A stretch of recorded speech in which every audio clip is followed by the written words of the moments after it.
He's just thinking.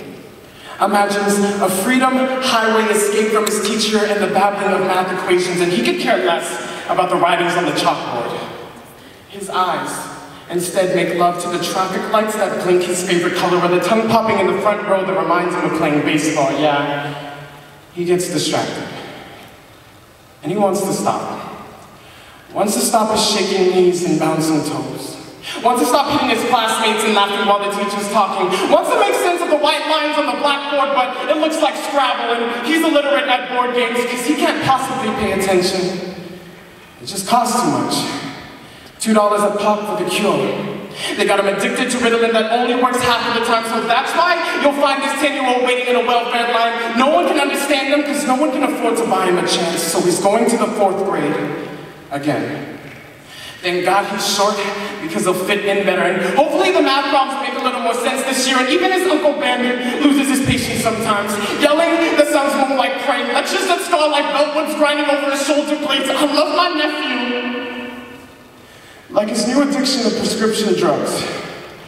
But I wish he could fight the disease the same way he crushes elementary school jawlines on the playground, because Francisco is not retarded. So don't fucking call him an idiot. Thousands of kids have minds just like his. He's a complex genius. His actions we can't understand, so we pop pills down his throat, never getting rid of the problem.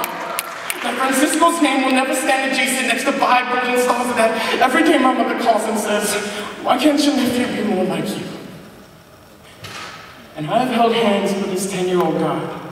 Repeated the 4th grade because his teacher can't find enough time for his misplaced voice, so instead she drowns him in handouts and homeworks when he can't even read the directions, but he can recite every line verbatim from the Incredibles movie, and he can summarize the gospel at church every Sunday morning, and he can manipulate video games with fingers like God and always end up on top. But you give him that first paragraph of Curious George and watch him stumble over the opening lines.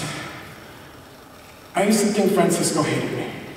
Spoke with a sharp tongue and clenched fist, but at 8, he shaved his head and told my sister he wanted to read all the books Uncle Ben read in college. Too bad he can't even spell the 3 letters of his diagnosis. Because when he sits to read a book, the words dance on the page like runaway convicts, and his eyes are like hopeless prison wards. Not enough batons to beat the criminals back into their sentences. They call him Holden Caulfield, the catcher in the eyes, and what hurts most is that he will never meet the great Gatsby. Never ballroom dance with Elizabeth and Mr. Darcy stuck with 2 left feet. He will never ride shotgun in a streetcar named Desire. Forget about Romeo and forget about Juliet. That love story, it never happened. Francisco will never know passion as real as Whitman or Sanchez. Never know love as pure as Wuthering Heights. And he will struggle to read road signs on the freeway like blind and feeling children trying to form words by reading Braille with their palms, and will probably have his best man write his wedding vows for him.